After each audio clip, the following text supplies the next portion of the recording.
We're not even 24 hours entirely yet into August. However, there's already a couple of dozen new games released, and actually some of the most anticipated games we've been waiting on the global version for a long time. In any case, here's 20 more rather casual games to play on your Android and iOS devices for the rest of August. Let's go.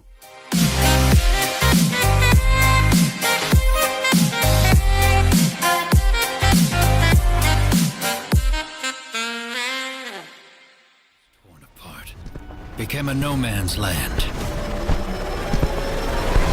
Number 1, you probably know this though, I mean of course you do, it's been around for like a week. Arena Breakout had a light version released earlier in the year in its beta, which is basically the same game, it's just graphically and quality wise optimized, allowing players with less memory on the mobile to experience the same content and gameplay. The beta version however just ended, the game is available as of yesterday, worldwide, free, and it's actually one of the most well optimized games, already downloaded over 100,000 times on the Play Store. Coming up behind that, we have this game called PLAYABLE. This is a social or rather multiplayer open world adventure that's actually coming as a second AAA of its developers. Now this game is built, or you could say inspired a lot by Roblox. I mean the recently popular RTX games with voxel based obstacles and graphics, and you can do a lot of social activities, there's mini games and quite a bit of content to get engaged with as you go. You get to fly, customize your avatar, build a house, you just name it. Game's free, takes down about 1 GB of storage. Coming from the famous developers of The Mimicry, that's another survival horror game with over 10 million downloads. I mean, these developers are almost god-tier producers for such games, so here's another one. Number 3, we have actually another 911 game called 911 Prey Horrorscape, which is actually a branching detective style but survival horror with a lot of puzzles and hide and seek and a decent story to boot. It's a free game, about 200 megabytes initially. Once again, this cannibal dudes abducted you again to hopefully this time finish the job, which, you know. Number 4, it's a game I'd recommend the most, especially if you're into action RPGs, roguelikes, and games such as Hades. We've got over here from a few months ago, Myth: Gods of Asgard. It's a game that's actually been through betas and alphas and it's finally out there for free and sitting on both platforms since a few days ago with almost a 5 out of 5 in rating. It's downloaded 100,000 times on the Play Store. The game is just fundamentally Diablo in quality, but revolving around the Norse mythology, and actually gameplay and look-wise is pretty much another Hades. Russian Car Village number 5, I've mentioned before maybe once, is available for a few days now, finally globally, and it's already received 2 new updates as well, ever since like 2 days ago. Game is now fine-tuned to, you could say, perfection, it's free all the way, and offers a huge variety of Russian cars, a open world, country life vibes, and actually a pretty nice set of upgrades for each car, and a lot of customization. Russian Car Village over here is a free game, it's about 150 megabytes in total, and you can actually play it offline. With a 4.8 and over 100,000 downloads on the Google and the App Store for a few days now. Number 6, we have a arcade bullet hell and shooting classic, you could say, much in the same vein as Neo Geo games or arcade games, from a new developer in town too, but frankly looking like the result of an almost AAA studio game. This is what we've got over here, 1945 game Ban Maybe. Strange name indeed, but it's probably the best shmup and definitely the most artful game in the list today. Playable offline, takes down about 400 megabytes tops.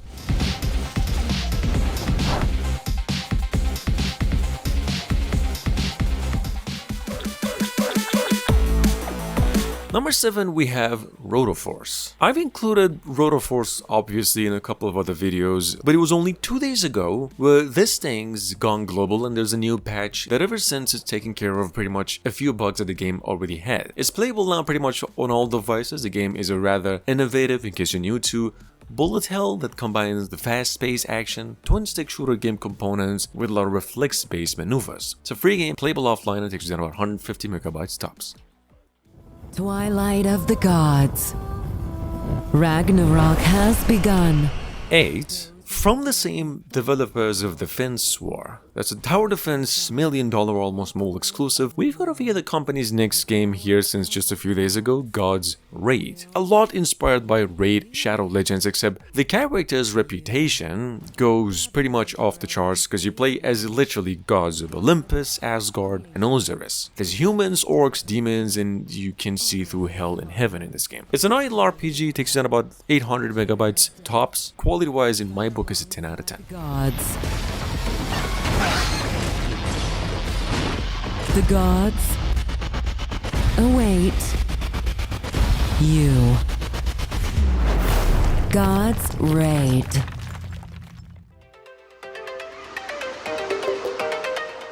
Coming as a Netflix original, a sequel to a very well-received story-based dating game, this game Too Hot to Handle actually came out a few days ago, and it's already downloaded even though it's a Netflix original almost 500,000 times. Sitting on the Google Play with a 5 out of 5, I would say if you are a visual novel or a rather erotic story fan, and the fancy of a dating sim, a lot of customization in there too in your games, this one is the perfect game that you can pick up right now. You need a Netflix account though, but you can download it through unofficial websites. However, if you are familiar with the first game, in this one you get free choices, a lot more customization options, a decent story, and new characters.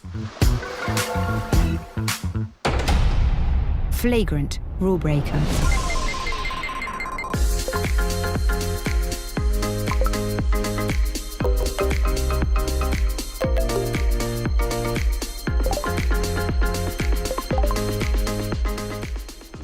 Like adrenaline or stale grog. Some of you might know, both The Secret of Monkey Island and Monkey Island 2, Revenge, have been on the Google Play and the App Store for quite some time. Return of the Monkey Island, however, has been a long time coming, in fact, almost 5 years now, but it is finally here and out of its pre-registration phase. The game is now available on the Google and the App Store, it takes down about $10, it's the only paid game in the list today. If you have missed it, this is the trailer. This game is a very engaging puzzle point-and-click adventure.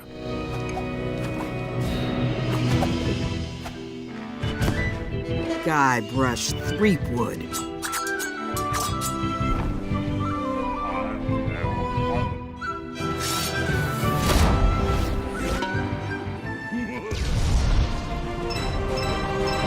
Available on PCs and mobiles with crossplay support. In addition to the App Store, we've got over here Lumeria, Rise of the Delca. This game is a tactical semi-idle RPG that's been around for over a month already and downloaded over 100,000 times with a 4.7 out of 5 rating. Just imagine Raid Shadow Legends, the fights, cards, and the campaign, except this one's got the exploration part inspired by, heavily inspired by Heroes of Might and Magic. It's a free game online, takes down about 200 megabytes in size.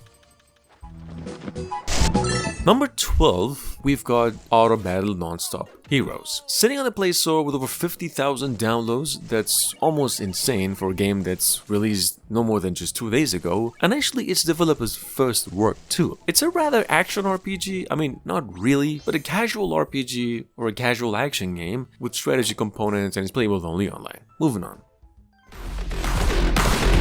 With 1,000 downloads only, since only yesterday, however. Number 13, we have Sniper Bounty Hunter. Just a quick mission over, you probably know the drill with this type of game. It's an action shooter, precision-based sniping game in which you play as a bounty hunter, which through your lenses, you basically gotta find the right target to hunt. It's a free game, about 150 megabytes in size, and it's playable online. Coming from the same developers of the famous Random Dice Defense and Roll Dice Heroes, number 14 we have Dice Kingdom. This is a tower defense game in the franchise made with co-op and family-friendly components and a rather fast-paced gameplay. Like pretty much all tower defense games though, you have a pretty wide range of upgrades and different types of options to defend your base, different minigames. It's actually a very rewarding game in nature and it takes down about 400 megabytes tops. Is tantamount to evil. From the moment we are born, we practice this art. Just a quick mention over here, Tokyo Ghoul's been pretty much keen to Android for the past 5 years through occasionally mobile ports, and these are rather underrated games we're talking about, to almost no avail. However, we've got another new entry here going by the nickname Break the Chains. Hopefully this will change the company's fate. It's an anime action RPG, however in Japanese in nature, set to be coming out in the next month, although it's actually available globally right now. Not to mention, this time the game's made by legit developers of Figure Fantasy. That's a really big mobile game. Number 16.